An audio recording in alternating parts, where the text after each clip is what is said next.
escuchan, si es mejor así. Para mí, yo lo hago sin micrófono, ¿no? Aquí en Puerto Rico que tengo voz de pastelero. Puedo vender pasteles, no hay problema.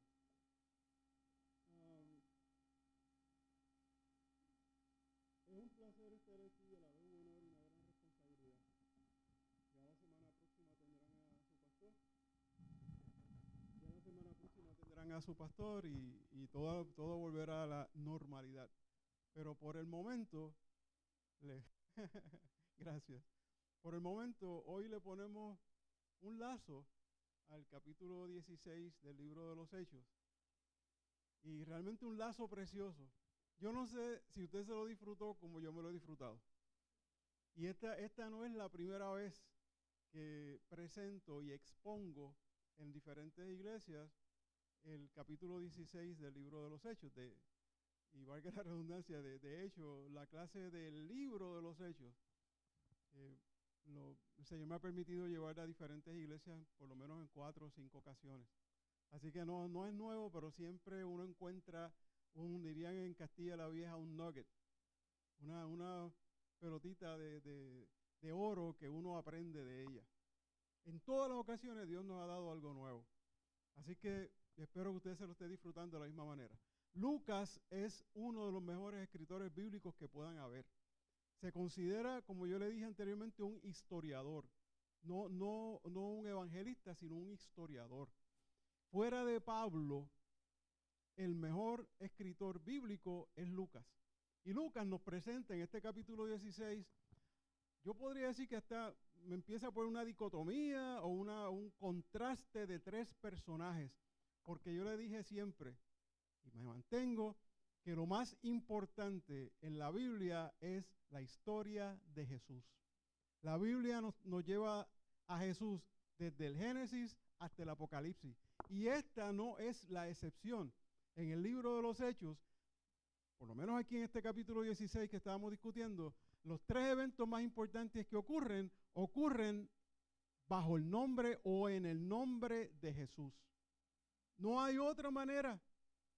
Es Jesús, míralo en Lidia. Lidia conocía a Dios, no conocía a Jesús.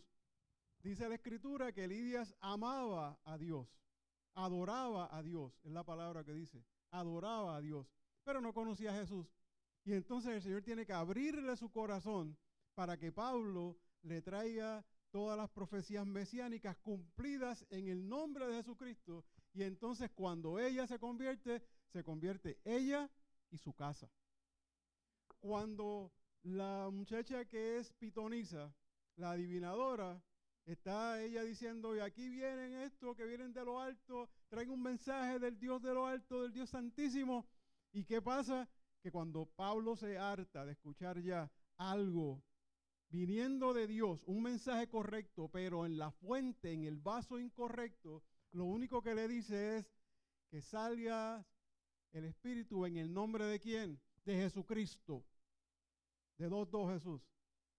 De 2.2 Jesús.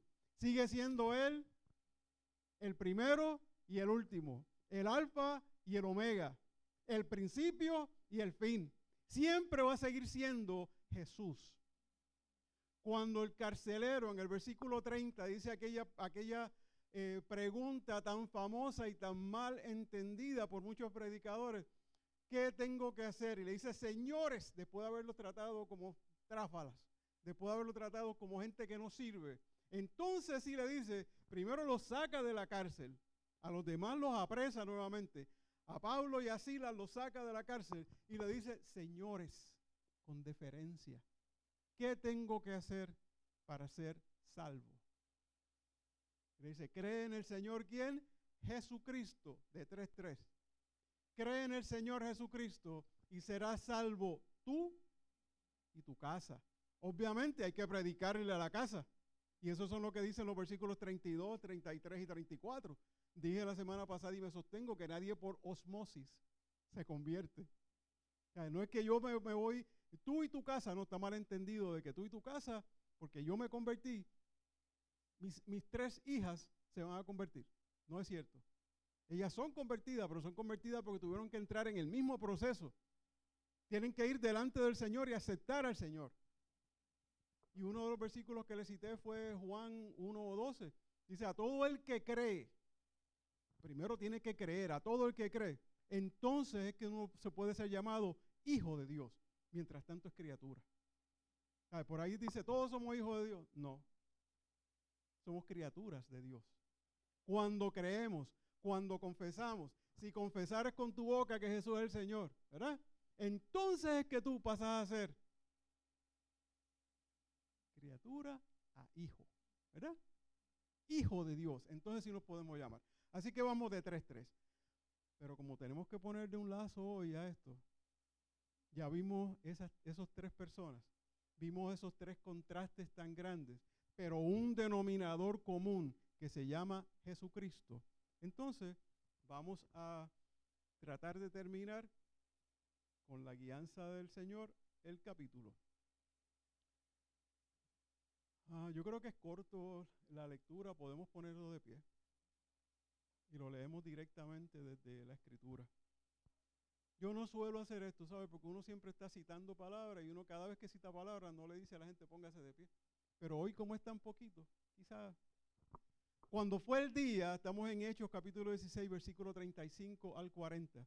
Cuando fue de día, los magistrados enviaron alguaciles a decir, suelta a aquellos hombres. Y el carcelero hizo saber estas palabras a Pablo. Los magistrados han mandado a decir que se os suelte. Así que ahora salid y marchaos en paz. Pero Pablo les dijo, después de azotarnos públicamente sin sentencia judicial, siendo ciudadanos romanos, nos echaron en la cárcel y ahora nos echan encubiertamente. No. Por cierto, si no vengan ellos mismos a sacarnos. Y los alguaciles hicieron saber estas palabras a los magistrados, los cuales tuvieron miedo al oír que eran romanos, y viniendo les rogaron, y sacándolos les pidieron que saliera de la ciudad. Entonces, saliendo de la cárcel, entraron en la casa de Lidia, y habiendo visto a los hermanos, los consolaron y se fueron. Señor, añade bendición a tu palabra. Permite que seas tú en esta tarde hablando, no este vaso tuyo, sino tú, a tu pueblo, trayéndole un mensaje fresco, un mensaje que sea de dirección a su vida. Señor mío, sé tú hablando, sé tú diciendo y haciendo, te lo pedimos en el nombre de tu Hijo Jesús nuestro Señor. Amén. Pueden sentarse, hermano. Dice el versículo 35 que cuando fue de día los magistrados enviaron alguaciles a decir, suelta a aquellos hombres. Hay algunos comentaristas que dicen que los magistrados temblaron tanto como tembló todo el pueblo con el temblor, valga la redundancia. Ellos temblaron también. Y por la mañana lo que tenían era miedo. Y le dijeron, oye, esos que vienen de eso, del Dios Altísimo, estos ocasionaron esta cosa, así que sácalos. Eso es un grupo de comentaristas, no son todos, ¿verdad? Pero a la mañana siguiente la agitación fue tremenda y los pretores decidieron que ya habían hecho suficiente, que le habían dado a Pablo y a Silas más que lo que se merecían, mucho más de lo que se merecían. Y entonces ellos sí tenían una responsabilidad, ¿sabes? La responsabilidad era de velar por el orden de la ciudad. Eso sí es cierto. Ellos hicieron hasta cierto punto, hicieron algo correcto. Pero cuando el carcelero les informa a Pablo y a Silas, Pablo dice, nosotros somos ciudadanos romanos. Oh, qué sorpresa. Hay unas leyes, y me voy a adelantar a los bullet points que tengo aquí, pero hay unas leyes que los cubrían. Hay unas leyes súper importantes donde no los podía tocar a ningún ciudadano romano. Se llaman las leyes valerianas y las leyes porcianas. Porciana no tiene que ver nada con cerdo, ¿sabes? No tiene que ver con puercos, no. Pero es el nombre Pluvius Valerius, las leyes valerianas.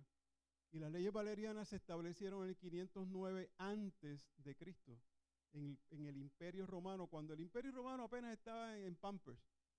Ahí se establecieron estas leyes. Y eran leyes para proteger al ciudadano. Eran leyes que decían que los magistrados no podían abusar. Eran leyes que protegían y usted podía decir, espérese, yo no estoy de acuerdo con esa sentencia y yo voy a retar a los magistrados y los voy a llevar a través del Senado o a través de cualquiera otro.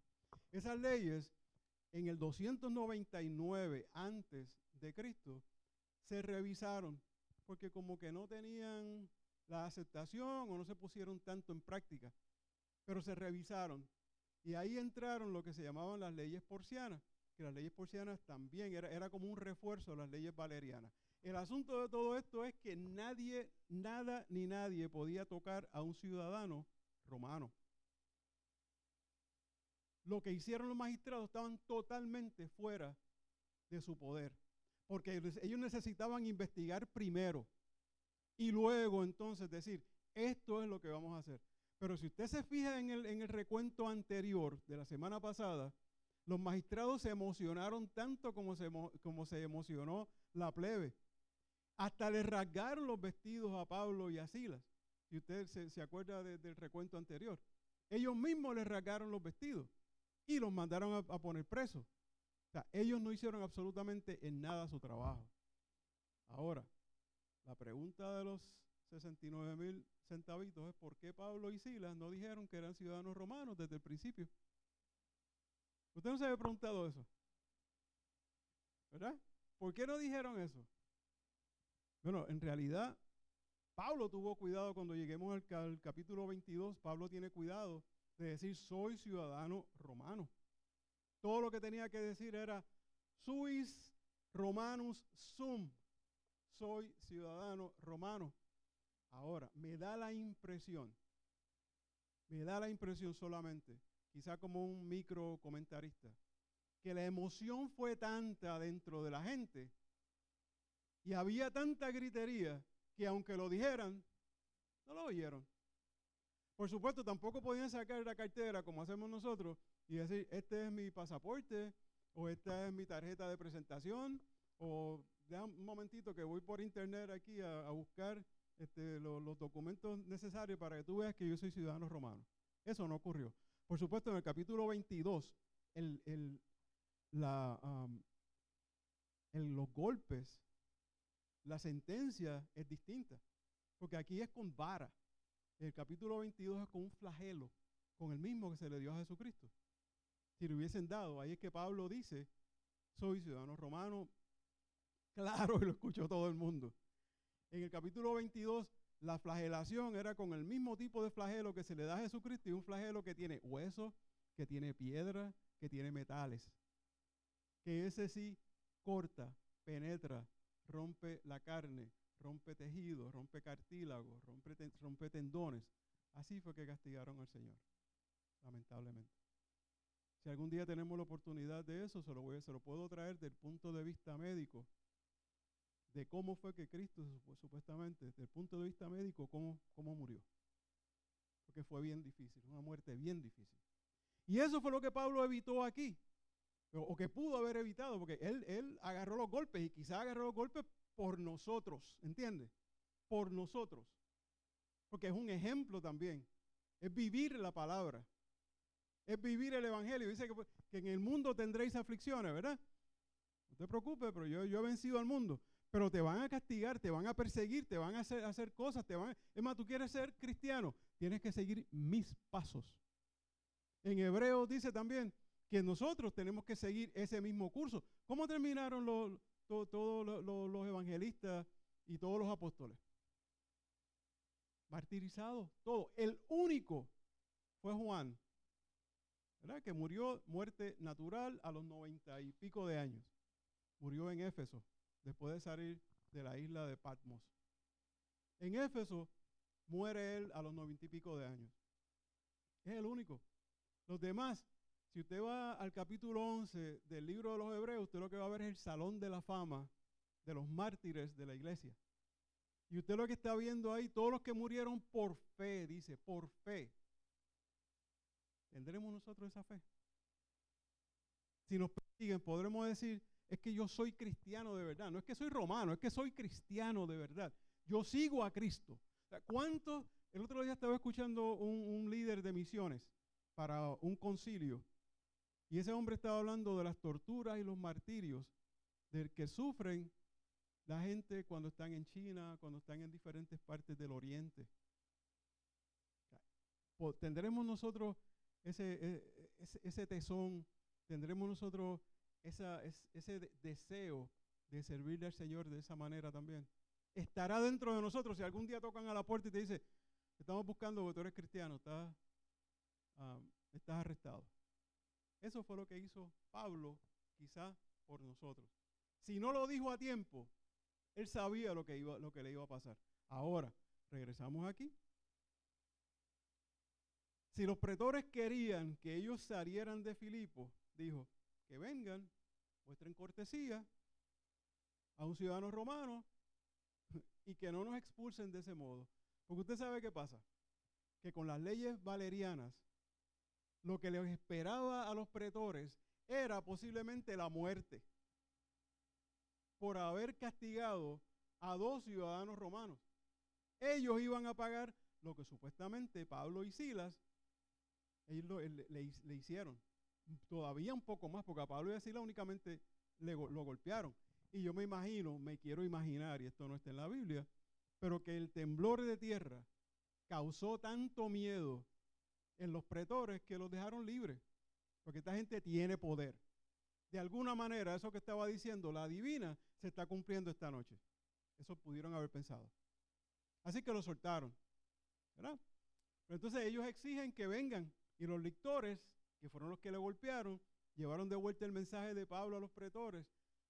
Se espantaron porque habían omitido el averiguar la causa de todo lo que estaba ocurriendo. Esos 2 judíos eran tan buenos ciudadanos romanos como ellos. La importancia que se daba de sí mismo quedó, de los pretores, quedó marcada, quedó saludablemente desinflada al tener que ir a la cárcel y pedirle a Pablo y a Silas que dejaran la ciudad. Ahora, una de las cosas entre las leyes valerianas, oígase esta, no podían ser expulsados tampoco.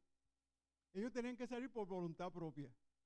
Una de las leyes porcianas decía que aún en un asesinato en una provincia o en una colonia, si los acusaban de haber asesinado a alguien y ellos decían, yo me voy de la ciudad voluntariamente y me pierdo, se podían ir. Mira la libertad que le daban esas 2 leyes, las leyes valerianas y porcianas.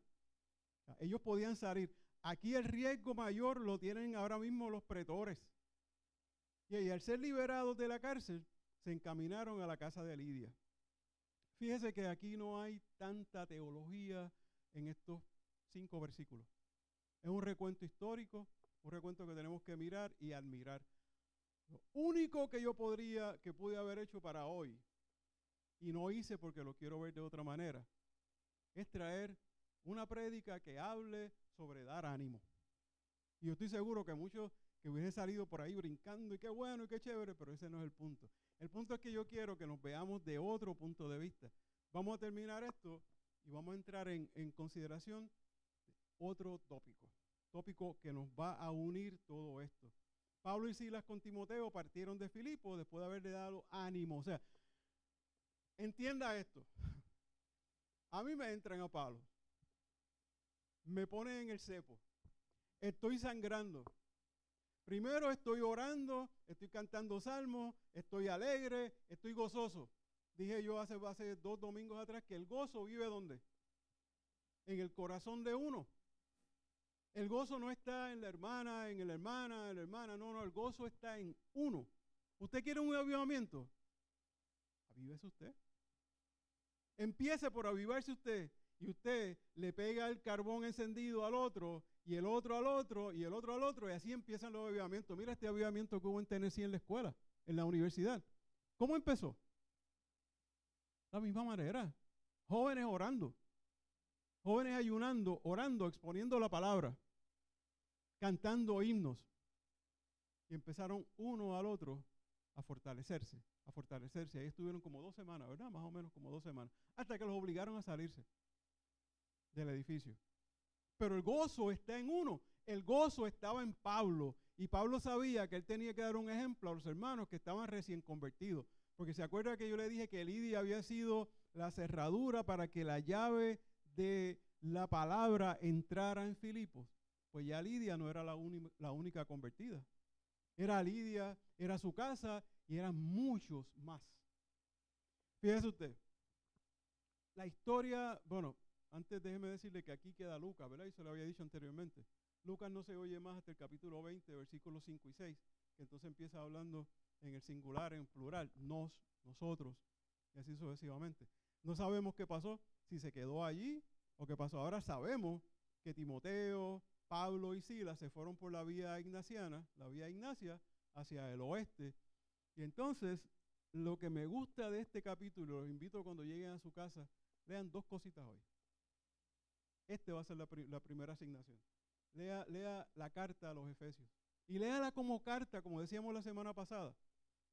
¿Verdad? A nosotros que nos tocó escribir cartas a los padres, yo de Estados Unidos mientras estudiaba en la Universidad de Houston, mientras estudiaba después en Baylor, College of Medicine, me tocó escribir cartas.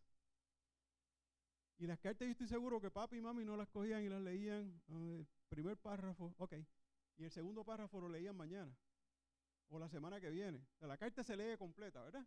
Pues así mismo se leen las cartas de Pablo, las cartas de Santiago, las cartas de Judas, todas las cartas se leen de esa misma manera. Pues léase hoy esos 4 capítulos, que son 4 nada más, de la carta a los filipenses. Y así usted se va a asociar un poco más con lo que hicimos en estos días. Vaya a Filipenses 4, porque esta historia de Filipo termina precioso. Esta historia termina de una manera gloriosa en el Evangelio. Y lo voy a leer, si esto me permite, sí, de la Nueva Biblia Las Américas. Los pasajes, capítulo 4, versículos del 10 al 14, me parece que es, del 10 al 16.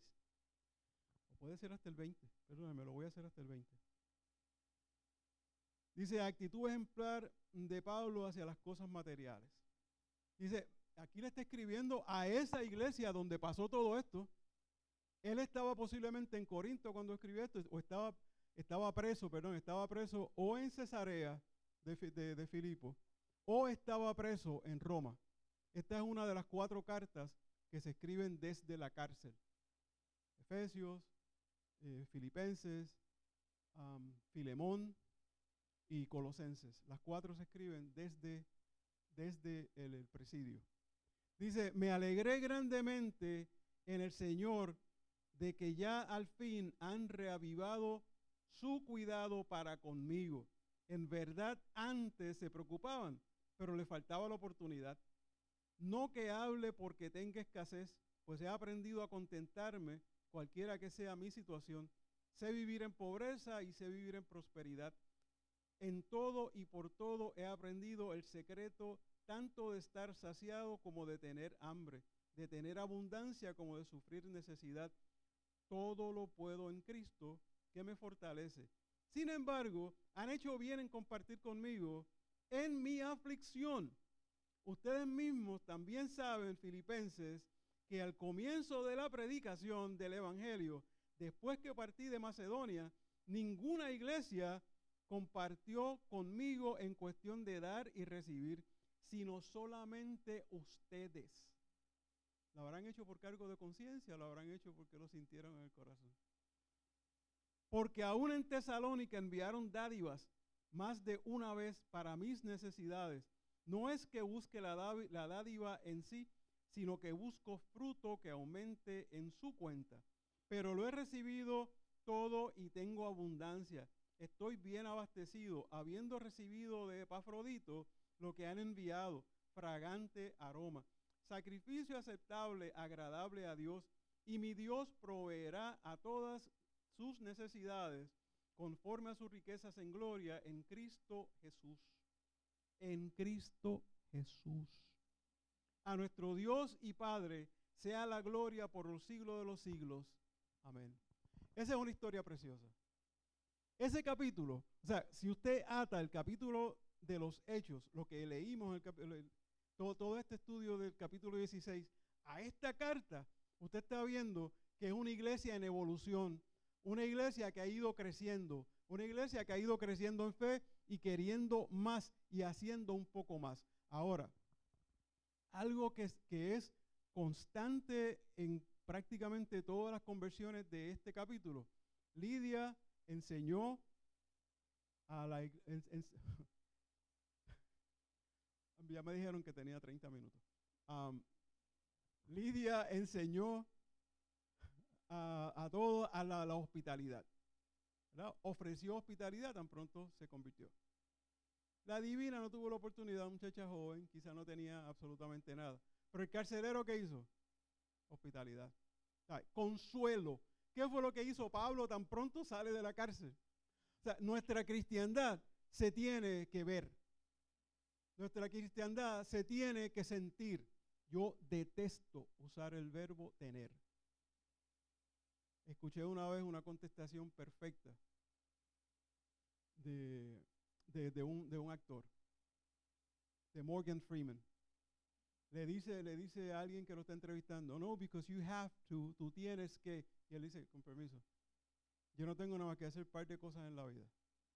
Tengo que pagar los taxes, tengo que morirme, y dice, y en el in-between, mantenerme negro. Esa fue la contestación de Morgan Freeman.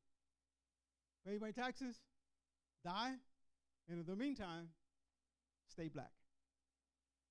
Eso fue lo que dijo, ¿ok? Y yo detesto usar el verbo tener. Pero la realidad es que nosotros debemos mostrar nuestro carácter cristiano. O sea, si usted es cristiano, por ahí habían posters que lo ponían en los carros. Si es cristiano, que se note. Sí. Si es cristiano, toque la bocina. Que se note. Ahora, perdónenme los anglicismos, pero a veces uno piensa más en inglés que en español. I would be more than remiss. Sería demasiado negligente. Si yo no ato, y por eso dije que yo pude haber traído otro tipo de prédica para terminar este capítulo, pero si no ato esto a nuestras vidas y no entiendo, ustedes no entienden y yo no entiendo qué es lo que ha hecho Jesús, qué es lo que hace Cristo en nuestra vida, entonces perdí 3 domingos. Y ustedes perdieron 3 domingos si no hacemos eso. Vaya conmigo a la carta a los Efesios, capítulo 2, de los versículos 1 al 10. Y le voy a pedir que hagamos un ejercicio. Efesios, capítulo 2, versículos 1 al 10. En esta ocasión no les voy a pedir que se pongan de pie, pero vamos a darle lectura. ¿Cuántos tienen la nueva Biblia de las Américas? Ninguno, nada más que Aracelis. Oiga, no le estoy haciendo promoción, pero déjeme decirle que es la versión que más se está utilizando por los comentaristas bíblicos. Es una traducción totalmente pura, muy parecida a la reina de todas, a Reina Valera, 1960, que es la que casi todos tenemos. Y por el bien de ustedes, pues entonces en esta ocasión la voy a leer en Reina Valera. Dice, salvos por gracia. Y Él os dio vida a vosotros cuando estabais muertos en vuestros delitos y pecados, en los cuales anduvisteis en otro tiempo, siguiendo la corriente de este mundo, conforme al príncipe de la potestad del aire, el espíritu que ahora opera en los hijos de desobediencia, entre los cuales también todos nosotros vivimos en otro tiempo en los deseos de nuestra carne, haciendo la voluntad de la carne y de los pensamientos, y éramos por naturaleza hijos de Dios, hijos de ira, lo mismo que los demás. Pero Dios, que es rico en misericordia por su gran amor con que nos amó, aun estando nosotros muertos en pecados, nos dio vida juntamente con Cristo. Sois por gracia, sois salvos.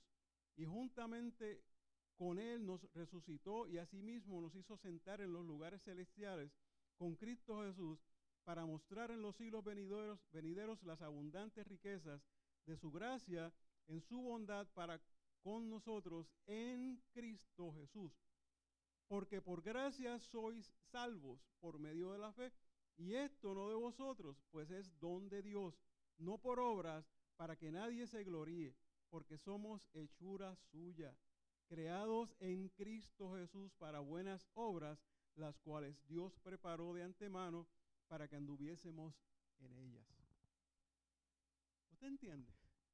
O sea, sin entrar todavía, entiende. Esto pudo haber sido una prédica. Estas son notas que yo tengo de una prédica que di hace aproximadamente 8 años, qué sé yo, algo así. Y son bullet points, pero los voy a llevar a través de esos bullet points, porque ya me señalaron que pasé los 30 minutos. Me castigan después en casa. Los voy a llevar a 38,000 pies de altura, ¿ok? Y vamos a ir sobre esos bullet points, nada más que señalando aquellas cosas que entendemos que nos aplican a nosotros. Yo le voy a pedir que en vez de pensar en Lidia, en vez de pensar en la pitonisa y en vez de pensar en el carcelero, donde quiera usted ponga su nombre. ¿Ok? Su nombre, pero haga el ejercicio de verdad en este momento. Haga el ejercicio de verdad. Mire lo que ocurre aquí. La historia de la humanidad no ha cambiado. Lo que vivió Lidia, lo que vivió el carcelero, nosotros estamos viviendo, todavía hay persecución, todavía hay daño social, todavía las escuelas no están como deberían estar, todavía nuestra religión pisa y no arranca en ocasiones, gente entran 10 a la iglesia y se van 20 y todavía no hay consistencia. O sea, por eso yo entiendo que el Señor no ha venido todavía, por misericordia a nosotros. Ahora, con ese panorama, Pablo le escribe a los efesios, pero cuando estas cartas se escribían en ocasiones, esta no porque tiene nombre y apellido, era para los efesios, pero aplica a nosotros. Aplica directamente a nosotros. Yo quiero que usted se vea a través de ese prisma. Yo creo que usted en la tarde de hoy pase por ese sedazo y usted se cuele como el café y usted mismo esté mirando a dónde nosotros estábamos y dónde estamos. ¿Dónde estaba Lidia a pesar de adorar a Dios y dónde termina? ¿Entiende? O sea, hay una obra que Dios hace y Pablo en este escrito nos lleva primero y nos dice que estábamos muertos en delitos y pecados y nos lleva a lo más al fondo de todo. O sea, si usted quiere, déjeme salir de aquí un momento. Pablo es el rey de las comparaciones. Pablo es el rey de los dualismos. Busque un momentito, quédese marcado ahí, pero vaya a segunda carta a los Corintios, capítulo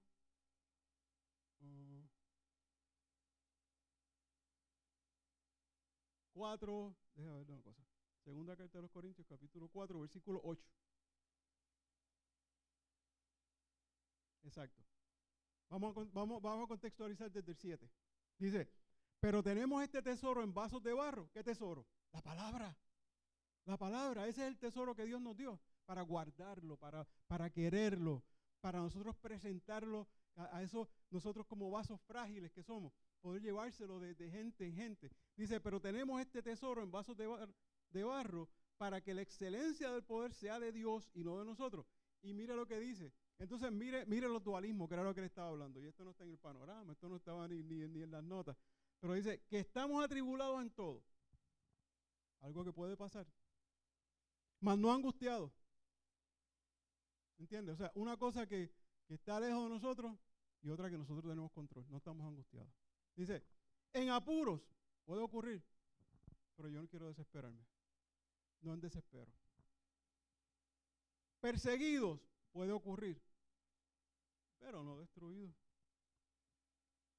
Mas no desamparados. Dice, derribados, mas no destruidos. O sea, ese es Pablo. Pablo escribe de esa manera. Y aquí en Efesios nos hace el mismo juego, si lo puedo llamar así, el mismo juego de palabras. Pablo nos lleva al fondo. Estábamos en delitos, muertos en delitos y pecados.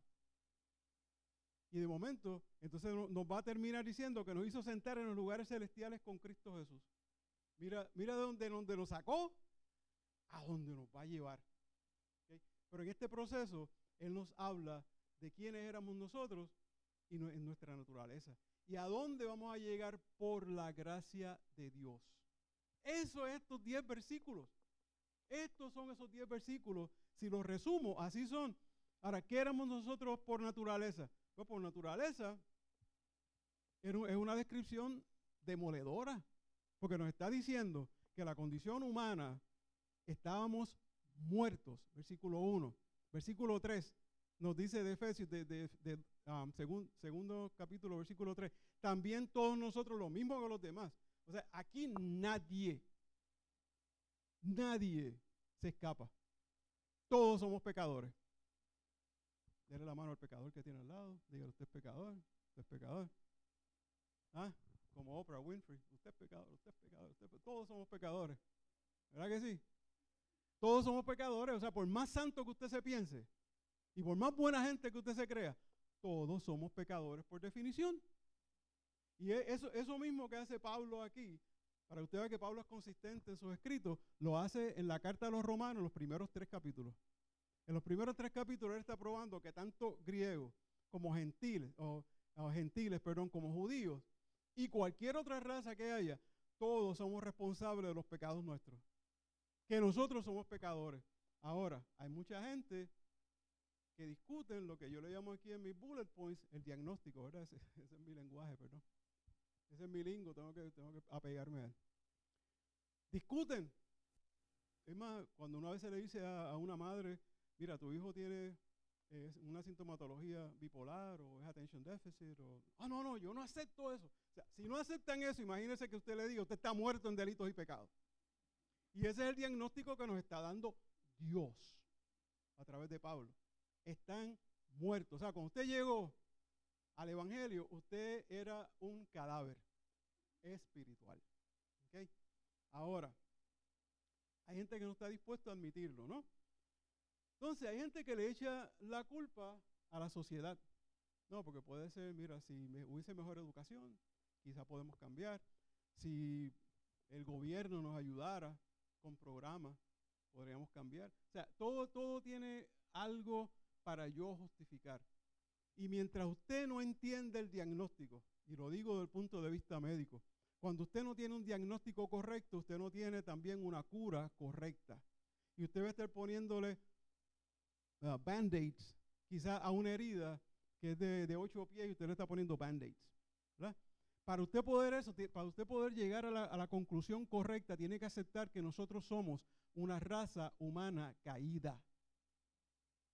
Y que la única salvación que tenemos está en Cristo, ¿verdad? Pablo nos sigue diciendo, dentro de la primera parte de lo que nos dice es que estamos muertos, lo discutimos. Pero hay algo súper importante, porque la muerte que Pablo nos está hablando es una muerte espiritual. Y la muerte que él nos está señalando es que estamos separados de Dios. Si usted está separado de Dios, usted está muerto. Usted puede ser puede ser Elon Musk, el millonario más grande del mundo en este momento. Y si usted está separado de Cristo, usted está muerto. Está muerto en vida. Eso lo simboliza mejor la parábola del hijo pródigo, que debería llamarse la parábola del padre amoroso o el padre tolerante, porque es el padre que es tipo de Jesús, tipo de Dios, el que tiene que trabajar con el hijo caprichoso que se le va y le pide la herencia antes de merecérsela, y luego con el hijo mayor que entonces entra en rebeldía. Y es el padre el denominador común que tiene que trabajar con ellos. Pero el padre dice en Lucas capítulo 15, versículo 32, dice, este era muerto y es revivido. ¿Por qué era muerto? Porque estaba separado de él. Se separó de él y al momento de separarse, murió en vida. Así que la fuente de vida, ¿en quién está? En Dios, en Jesús. Si usted se separa de Dios, se separa de Jesús, se separa del Espíritu Santo, usted está muerto. Estamos, como dice Efesios 4:18, ajenos de la vida de Dios. Y entonces nos dicen que estamos ajenos porque estábamos en delitos y pecados. Y uno puede decir, ¿qué es eso de delitos y pecados? Bueno, pues un delito, usted sabe lo que es. Usted infringió la ley. Pues infringió una ley divina, una ley celestial. Y en el caso nuestro, pues entonces estás en delito y estás en pecado cuando tú no le das al blanco, no atinas. No atinas lo que tienes que hacer, saliste para un lado o para el otro. ¿Y cómo nos mira Dios cuando tú haces esas dos cosas juntas? Estás en delito y en pecado. Nos está mirando como fracasados. A big loser. Como fracasados. Con una realidad que nosotros mismos no hacemos absolutamente nada por cambiarla. Pero cuando el Señor nos mira, y déjame decirle algo interesante también, o sea, Cuando usted no acepta el diagnóstico, usted empieza a buscar excusas y usted dice, pero es que yo no soy tan malo. Sí, yo soy malo, pero no soy tan malo. ¿Sabe? Yo dono, es más, voy a la iglesia y llevo los diezmos. ¿Sabe? No hago más nada, pero llevo los diezmos. Me peleo con todo el mundo, salgo por ahí, no me llevo con Howard, no me llevo con nadie. Ismael ahí me cae mal porque es boricua. ¿Entiende? Y entonces usted piensa que con eso va a llegar al cielo. Si lo que dice la Escritura es que para los diezmos usted los deje aquí y arregle, los deje ahí, ni los meta ahí. Y usted vaya y arregle con su hermano y entonces eso va a ser apreciado. Mientras tanto, sí, los diezmos usted los puede poner y se van a usar para pagar la luz, el agua, todo lo demás. Pero no crea que por eso tiene ninguna bendición celestial. No la tiene. Y entonces usted mira y te dice, pero ven acá, déjame ver, Maradona era exitoso. Ganó un montón de campeonatos, un montón de globos de oro. No era tan malo, fue un ejemplo para los niños hasta que entró en droga y todo el mundo se lo entendió. Y ahora Messi tiene una familia preciosa, una esposa muy linda, unos hijos muy lindos. Y es tremendo jugador y se expresa muy bien. Y me decía Araceli el otro día que leyó que tenía un celular de oro, Messi, ¿verdad? Un celular de oro. O sea, no puede ser malo, las cosas no le pueden ir mal. Pero si estás separado de Cristo, nada de eso vale. Nada de eso vale. Hay un pasaje en Isaías que yo no quiero torcerlo. Isaías 59:2. No quiero torcerlo porque es el pueblo judío hablando de sus pecados, pero nos aplica directamente a nosotros. Vamos a buscarlo aquí. Isaías 59:2.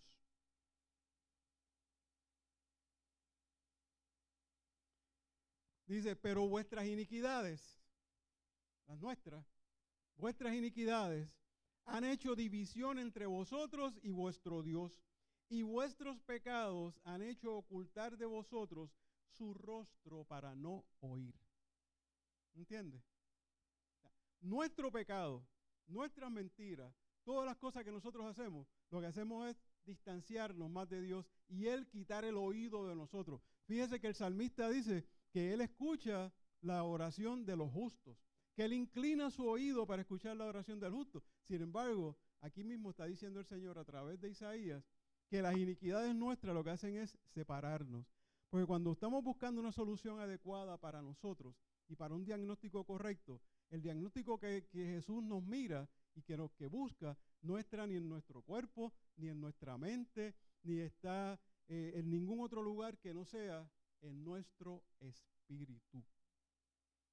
Aceptando nosotros que somos una raza caída.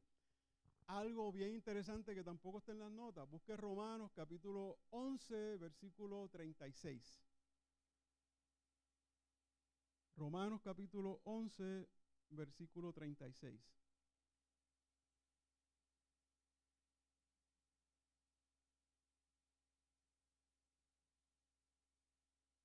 Es el último, es la doxología, como se le llama en teología, la doxología. Y es que nosotros queremos vivir sin Dios. Pero ¿qué es lo que nos dice aquí? Porque de Él y por Él y para Él son todas las cosas. A Él sea la gloria por los siglos. Amén.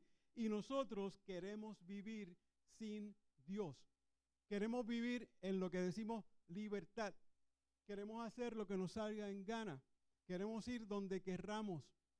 Queremos disfrutar de las cosas que nosotros queremos. O sea, pero lo que estamos haciendo, antes estamos en delito y pecado porque estábamos esclavizados, estábamos siguiendo esa corriente de nosotros hacer absolutamente lo que nos da, lo que nos viene en gana. Y entonces, cuando decimos que estamos en las corrientes del mundo, ahí está Efesios capítulo 2, versículo 2, esa expresión se refiere al mundo como una sociedad organizada sin Dios, que ha dejado los valores del reino de Dios. O sea, usted ve una escuela que ya no se puede orar. Usted ve una universidad que los profesores retan a los estudiantes que son cristianos. Usted ve trabajos donde usted no puede orar con en el caso de nosotros, los pacientes. Está prohibido en muchas instituciones. Usted únicamente limítese a ver el paciente, a diagnosticar y váyase. Vamos a cerrar la cortina, usted es cristiano, sí, vamos a orar, espérate, échate para acá, para la esquina, vamos a orar aquí. Es la única manera. Porque hemos sacado a Dios de nuestra vida. Pero queremos, eso sí es bueno. Señor, ¿cuándo me van a dar un aumento de sueldo? ¿Y qué tú haces para eso? ¿Ha doblado rodilla para eso? No, ¿verdad? Entonces, pero queremos, como Job, como le dijo a la esposa que le dije la semana pasada, hemos de querer las bendiciones nada más y lo malo no. Sí, hay que aceptarlo todo. Entonces, en el mismo versículo 2 nos dice que hay alguien que está en contra nuestra, que es el príncipe de la potestad del aire, que se opera con principados y potestades. Y tenemos que aceptar que hay diablos y demonios, ¿verdad? Y esos controlan a los hijos de desobediencia. ¿Quiénes son los hijos de desobediencia? Todos aquellos que están pendientes a la carne. Mire, y cuando dice la carne, en griego se dice sarx, con X al final, sarx. Sarx se refiere a esta carne, y hay cosas que no son malas de esta carne. O sea, usted tiene necesidad de comer, tiene necesidad de progresar, tiene necesidad de estudiar, tiene necesidad de dormir, y todo eso está bien.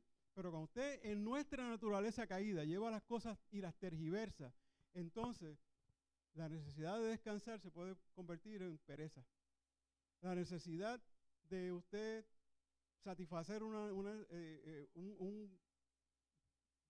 necesidad básica como reproducirse y demás se puede convertir en un deseo sexual imparable y entonces se convierte en lujuria. El comer demasiado en glotonería. O sea, todo en extremo es malo. Todo en extremo es malo. Y Pablo lo que nos está diciendo es que estábamos condenados porque éramos hijos de ira. Y ese concepto de hijos de ira, hay mucha gente que también lo debaten. Debaten lo que es hijo de ira porque nosotros no somos hijos de ira, por definición, ¿verdad? Pero entonces unen un concepto con otro. ¿Cómo yo voy a hacer? Porque Dios no es ira. No, déjeme decirle que de los atributos del Señor que le estaba diciendo a Ismael y a Christian hace una semana atrás, que me gustaría algún día hablar sobre los atributos de Dios. Porque dice el doctor Sproul, que en paz descanse, que nuestro pueblo no conoce a Dios. Y a mí me gustaría hablar no tan solo de la soberanía de Dios, sino también me gustaría hablar de los atributos de Dios. Esos atributos que son antes de la fundación de la tierra, esos atributos que son hechivos, como se llaman, que pertenecen a cuando Dios hace la tierra, y los atributos morales de Dios también. Es una clase profunda y es una prédica profunda, pero una prédica necesaria para que el cuerpo de Cristo conozca quién es Dios. Pues entonces, ¿cómo un Dios de perfección, un Dios de santidad va a permitir el pecado? No cabe. Pues entonces tiene que haber ira. Y la ira la descargó en un sacrificio vicario con Cristo. Al que no cometió pecado, ahora lo hizo pecado. Por llevar el pecado suyo, el mío, el suyo, el suyo, en la cruz. Al que no conoció pecado, a ese pagó por nosotros. Eso es lo que quiere decir un sacrificio vicario, un sacrificio de sustitución. Sustituyó nuestro pecado y Él lo cargó, lo llevó. Ahora bien, muchas personas rechazan ese concepto de Dios de ira, pero tenemos que pensar que en Dios está esa característica. Ahora, debemos notar también que la ira de Dios no está reñida con la misericordia de Él. Son parte todo de sus atributos. Y Pablo es un especial escritor. Mire qué cosa más linda, como nos lleva en ese capítulo 2, y nos dice en Efesios 2:3, empieza diciendo, éramos por naturaleza hijos de ira. Así que nos metió allá abajo al fondo. Y de momento en el 4 nos dice, pero Dios que es rico en misericordia por su gran amor con que nos amó. Primero nos metió al lodo cenagoso y después nos saca y nos pone casi al lado del Señor. Dice que Dios es rico en misericordia por su gran amor con que nos amó. Ahora, la pregunta es, ¿por qué Pablo hace estas cosas? Pues porque nos quiere enseñar nuestra naturaleza, lo que éramos, pero nos quiere enseñar lo que vamos a hacer. Lidia amaba a Dios. Vuelvo otra vez con el disco. Porque en la repetición está el aprendizaje según principios de educación, ¿verdad? Lidia amaba a Dios, no conocía a Jesús. Cayó el velo y cayó la pitonisa, sale el demonio de su cuerpo cuando se menciona a Cristo. El carcelero y su casa se convierten cuando conocen a Cristo. La naturaleza de ellos era la naturaleza suya antes de entrar aquí. O sea, examínese.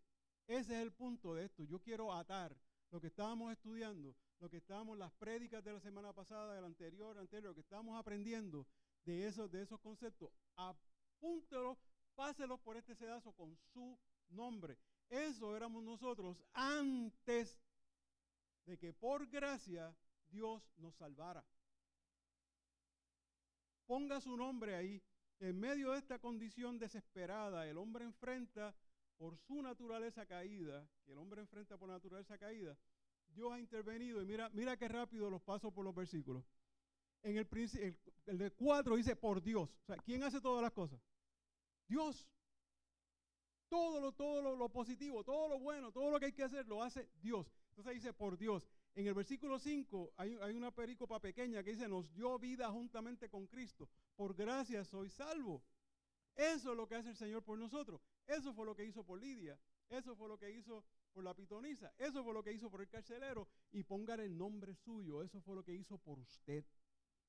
Dice en el versículo 6, bueno, en el 2 nos recuerda, estábamos muertos, pero entonces nos dice, nos ha resucitado con Cristo. Éramos esclavos, mire los contrastes, como le estaba diciendo ahorita, éramos esclavos, y el versículo 7 nos dice, y nos ha sentado con Cristo en los lugares celestiales en una posición de honor y poder. Por gracia, Dios ha hecho eso por cada uno de nosotros. Esta es una tarde de usted confrontarse con usted mismo. Porque no es leer la Escritura por leerla, es aplicarla a nuestras vidas. Y este es el mejor sedazo que nosotros tenemos para saber quiénes somos, nuestra naturaleza perdida, lo que Dios hizo por gracia y cómo nos salvó. Mire lo que Dios ha hecho. Pablo afirma que Dios nos ha salvado por gracia, ¿verdad? Capítulo 2, versículo 5 y versículo 8. ¿En qué consiste esa salvación? Pues mira, era interesante, es en la unión con Cristo. La salvación nuestra no puede estar fuera de Cristo. Cuando Cristo lo mira a usted, está mirando una persona nueva, porque lo está mirando, cuando Dios lo mira a usted, está mirando la sangre del Cordero. Está mirando el sacrificio. Si mira a Pedro Lugo como Pedro Lugo es, Pedro Lugo no vale nada delante del Señor. Absolutamente nada. Déjeme hablar de mí, porque no voy a decir que usted no vale nada. No, yo no valgo nada. Valgo únicamente cuando Él me mira bañado en la sangre del sacrificio del Cordero, del Hijo de Dios. Entonces sí tengo valor. Porque entonces nuestra salvación está unida al sacrificio de Dios, al sacrificio de Jesús. Fíjese lo que dice, en Efesios 2:5 dice, nos dio vida juntamente con Cristo. O sea, no podemos estar, ahorita decía que estábamos muertos, si estábamos separados de Dios, pues no podemos estar separados. Dios dice, nos dio vida juntamente con Cristo. Versículo 6 nos dice, juntamente otra vez con Él nos resucitó. Y en el mismo versículo 6 nos dice, nos hizo sentar en los lugares celestiales con Cristo Jesús. O sea, lo asombroso aquí es que Él no está hablando de Cristo, Él está hablando de usted y de mí. Él dedica esas perícopas a hablar de nosotros, de lo que hizo Dios por cada uno de nosotros y lo que hace cada vez que alguien se convierte. Eso es lo que Él hace. Él nos pasa por ese sedazo, Él nos salva con esa gracia. Es fundamental, o sea, únicamente hay salvación cuando nosotros entendemos que estamos en Cristo. En Cristo. Yo tuve un montón de estudios con esa preposición en. O sea, ¿qué es lo que quiere decir? Está ahí en Cristo. Es para uno dedicarse a estudiarla un buen rato. Porque lo leemos cientos de veces en el Nuevo Testamento. Pero lo entendemos. Fíjate que Él nos está hablando de resurrección. Ismael solamente nos habla al principio de resurrección. Pero cuando hay resurrección es porque ha habido muerte. Y el cristiano verdadero entiende y comienza a entender que únicamente nosotros tenemos vida eterna cuando morimos primeramente con el Señor. Por eso es que dice Colosenses 2:20, si habéis muerto con Cristo, así empieza. si habéis muerto con Cristo. O sea, el creyente verdadero no es solo aquel que cree que Cristo murió por sus pecados, sino aquel que muere con Cristo. Por eso es que Gálatas 2:20 lo recitamos, pero no lo entendemos. Que dice, con Cristo estoy juntamente crucificado y ya no vivo yo, vivo Cristo en mí. Y las cosas que hago en la carne las hago ahora por Jesucristo, que fue quien me sanó, quien me salvó.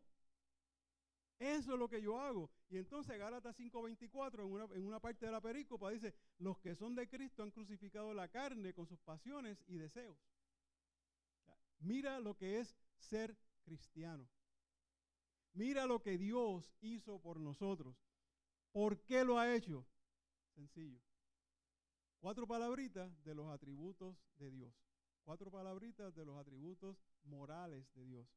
Misericordia, amor, gracia y bondad. En Efesios 1:19 hay una parte de una perícopa que dice que cuando Dios levantó y exaltó a su Hijo, demostró la supereminente grandeza de su poder. Cuando lo levantó de los muertos, ¿verdad?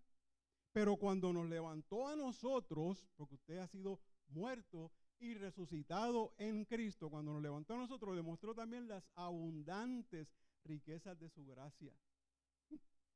Ahora somos evidencia viviente de su bondad, que señalan hacia Él y lo seguirán haciendo durante toda la eternidad. Pero ¿qué pasa aquí? ¿Qué pasa ahora? Porque sí, en la eternidad está chévere, está bien. Aquí, ¿qué es lo que está pasando? Termina con el versículo 10, donde dice que porque somos hechura suya, creados en Cristo Jesús para buenas obras, las cuales Dios preparó de antemano para que anduviésemos en ellas.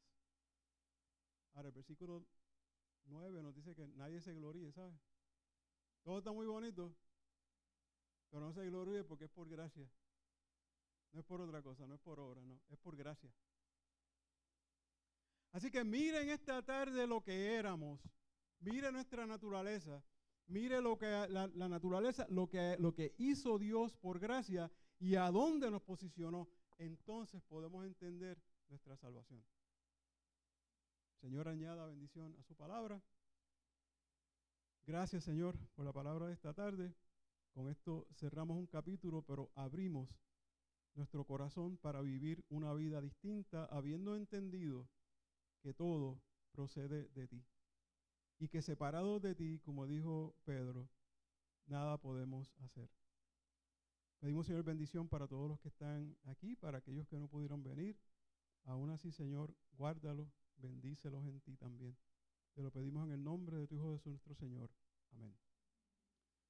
Gracias por soportarme estas 4 semanas. Ya la semana que viene está el pastor Winston, se supone. No me he comunicado con él, pero se supone que él esté ya la semana que viene. Tenemos a Franco visitándonos, ¿verdad? Gracias por estar con nosotros. Espero que se haya gozado en esta tarde. Y tenemos a Elizabeth. Bienvenidos, que hagan de esta su casa si el Señor así lo indica. ¿Hay alguien más?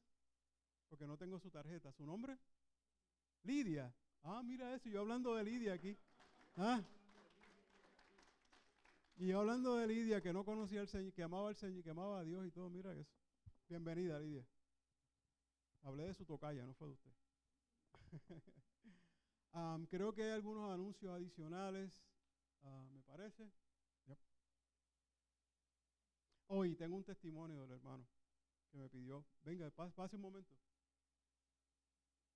Dame un momentito. Sí, porque fue que él me pidió de antemano y yo le había dicho que sí, que era un testimonio breve, pero testimonio al fin. Gracias, Pastor Pedro.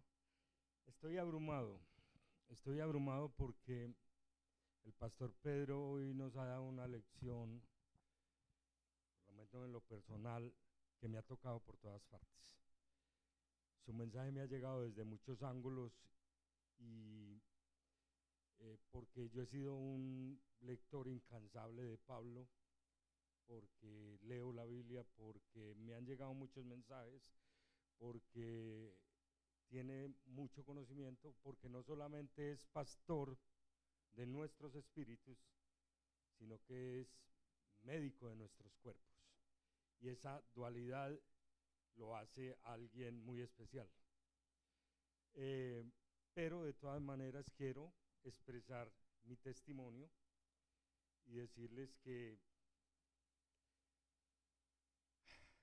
no me preparé para esto porque quería que mi espíritu se expresara y que Dios y que el espíritu se expresara a través de mí.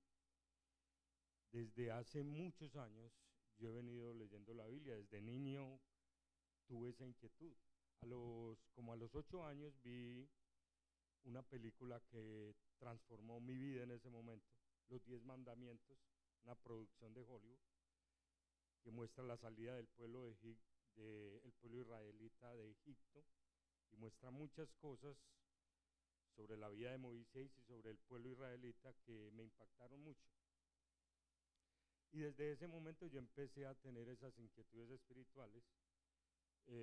Cuando recibí la primera comunión en mi iglesia católica, sentía que estaba recibiendo a Dios. Tenía un problema en ese momento, que me confesaba, comulgaba, y esa semana con mis amigos de la misma edad empezábamos como a ensuciar el vestido, a cometer pequeños pecados, y sentíamos que nos estábamos alejando de Dios, que ya no éramos tan puros como el primer día, y eso a mí me molestaba profundamente, porque no podía mantenerme impecable. Fui creciendo, pero les voy a decir que a medida que fui creciendo y que fui participando de las cosas de la iglesia, también crecía un problema en mí, y ese problema yo no sabía qué era en ese momento, pero en este momento sé que es la depresión. Desde muy niño sentía esos problemas. De lo primero que tengo memoria es que a los 8 años no podía dormir y tuve que ir donde mi mamá a decirle: mamá, no me puedo dormir, no sé qué me pasa, estoy inquieto. Y ella me tranquilizó, como solo saben hacerlo las mamás. Y me dijo: tranquilo, mijo, vaya, siga durmiendo, no se preocupe. Después, a los 12 años, volví a tener episodios de depresión. No salía de la casa, no podía relacionarme con los demás. Con decirles que participé en un año, como a los 12 años, en todas las actividades de la iglesia, en la Semana Santa, y era muy, muy metido en eso. Y al año siguiente no salí de mi casa y no fui un solo día a nada que tuviera que ver con la iglesia. Me retraía totalmente. Tenía espacios en que podía funcionar bien. Cuando hablo de espacios son años, y volvía y caía, volvía y caía. Llegué a este país en el 1999 con espacios muy largos sin depresión, pero volvía y caía en la depresión. Un día, el 5 de agosto del 2005, yo iba por Kendall en mi carro, iba para donde una contadora que llevaba unos negocios que llevaba, y yo iba llorando en el carro. Yo lloraba mucho en mi carro. Estaba solo en este país, no estaba sino con mi esposa y mis hijas, pero sentía mucha soledad, y yo lloraba y lloraba y le pedía a Dios que me librara de eso, que sacara esa tristeza de mí tan profunda. Y ese día en especial, cuando yo regresaba de donde la contadora, me orillé en la berma, me orillé y me puse a llorar ahí. Y yo sentí algo muy especial en ese momento, una paz, una tranquilidad, una cosa muy especial. Yo nunca había sentido eso. Sentí que Dios me estaba escuchando en ese momento. Sentí que ese problema tenía una solución y que Él iba a ser mi solución, que Dios era mi solución. A partir de ese momento mi vida mejoró mucho. Pero yo siempre me he identificado con el hijo pródigo, en el sentido de que vengo a lo espiritual y me alejo. Vengo y me alejo. Yo no soy el hijo pródigo que regresó una vez. Yo soy el hijo pródigo que va y vuelve. Pero ahora, con mis años, entiendo que eso fue un proceso de maduración espiritual. Hace como 10 años iba en mi carro por Broward y tomé una curva en un semáforo y el carro empezó a girar inexplicablemente y paré al otro lado no choqué con nadie, no dañé el carro. ¿Y qué pasó? Fallaron las llantas, fallaron los frenos. ¿Qué pasó aquí? No estaba el terreno un poco mojado. Bueno, algo tuvo que ver eso. Pero a las 2 millas volví a tomar otra curva con mucho cuidado y pasó exactamente lo mismo. El carro giró, dio trompos y paró exactamente junto a una barrera que si me hubiera chocado hubiera dañado el carro. Yo sentí en ese momento algo. Dios me está protegiendo. Yo iba a grupos de oración, hacía cosas, había entrado a la iglesia cristiana, había resuelto muchas cosas, pero seguía en todas esas incógnitas. Al final, yo me apegué a Dios